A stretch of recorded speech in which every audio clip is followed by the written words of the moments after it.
Road પર સુરત મહાનગરપાલિકા દ્વારા આયોજિત સ્વદેશી મેળામાં જાહેર પૈસાનો અનાવશ્યક વ્યય થતો જોવા મળી રહ્યો છે। મેળા માટે બનાવવામાં આવેલ અસ્થાયી સ્ટોલ્સ ખાલી પડેલ હોવા છતાં તેમના પંખાઓ સતત ચાલુ રાખવામાં આવી રહ્યા છે, જે પાલિકાની બેદરકારીને ઉજાગર કરે છે।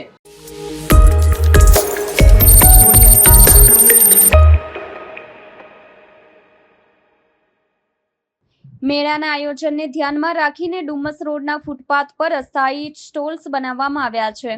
જો કે દિવસના સમય દરમિયાન પણ જ્યારે સ્ટોલ્સ પર દુકાનદાર હાજર ન હોય અને ન જ ગ્રાહકોની અવરજવર હોય ત્યારે પણ પંખાઓ બિનજરૂરી રીતે ચાલુ રહેતા હોય તેવું નિરીક્ષણ કરવામાં આવ્યું છે। આ સ્થિતિ એસએમસીના અધિકારીઓ અને સંબંધિત વિભાગોની ગંભીર લાપરવાહી દર્શાવે છે।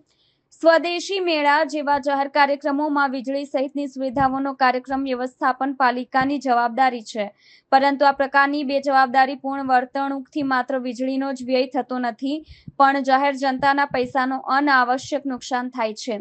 આ ઘટના પાલિકાના વહીવટમાં પારદર્શિતા અને જવાબદારીના અભાવનો પરચો લાગે છે।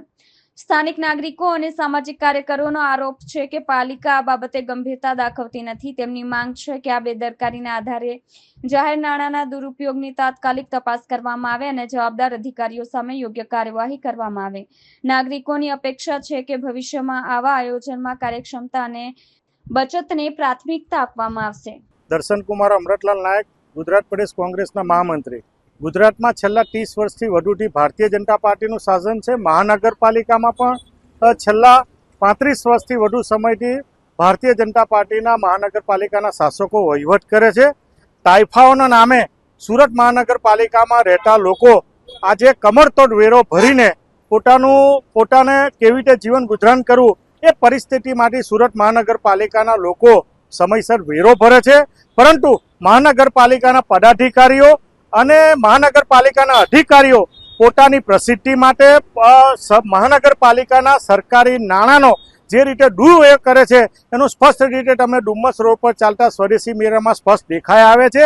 સવારથી સાંજ સુધી આ મેળા સ્વદેશી મેળાના નામે, મહિલાઓના ઉત્થાનના નામે, પરંતુ તમે જોઈ શકો છો આશરે 100 જેટલા સ્ટોલોમાં કોઈ પણ જગ્યાએ આ પ્રકારની કામગીરી ચાલતી નથી। અને જો તો તમે 24 કલાક લગભગ આ પંખાઓ ગેરકાયદેસર રીતે કોના બાપની દિવાળી આ રીતે આ પંખાઓ ચાલી રહ્યા છે અને એનો સીધો માર મહાનગરપાલિકામાં રહેતા લોકો વેરાના રૂપમાં આ રીતે ચાલે છે।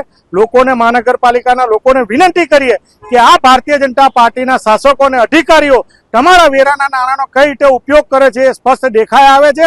મહાનગરપાલિકાના શાસકોને વિનંતી કરીએ કે ટાઈપાઓ કરવાનું બંધ કરો અને જે રીતે લોકોને લાભ થાય અને વેરા ઘટાડે એ પ્રકારે દિવાળીના દિવસે આજે તમે પ્રણ લેવ કે ફક્ત ટાઈફાઓ કરવાથી લોકોનું કે સુરત મહાનગરપાલિકાના લોકોનું ભલું થવાનું નથી, પરંતુ વેરા ઓછા કરીને આવા ટાઈફાઓ બંધ કરો એવું આપના માધ્યમથી કહેવા માંગુ